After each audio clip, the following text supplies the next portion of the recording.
մենք Աջափնյակի մետրոյի կայարանի նոր նախագիծը, որը երևի թե Հայաստանի նորանկախ պատմության ընթացքում ամենաբարդ նախագծերից մեկն է, եթե ոչ ամենաբարդ նախագիծը,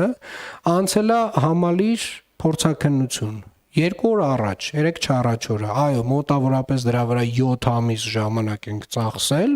բայց համալիր փորձաքննություն այդ նախագիծը անցել է։ Այսինքն իհարկե պետք է նաև հասկանանք, որ այս տեսակ նախագիծ, այս պետությունը 40 տարուց ավել չի արել։ Այս տեսակ աշխատանք այս պետությունը 40 տարուց ավել չի արել, եւ եթե նմանատիպ process-ներն են կանգնում,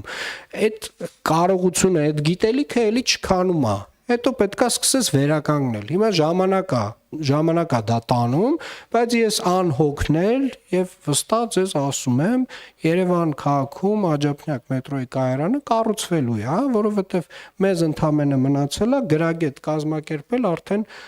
շինարարության մրցույթը եւ համապատասխան ֆինանսավորումը հատկացնել եւ արդեն տեխնիկական հսկողության մրցույթը իրականացնել, որովհետեւ ամենաբարդ հատվածը կարծում եմ անցել ենք։ Ամենաբարդը նախագիծը ստանալն է, որը բոլոր փորձաքննությունները անցել է։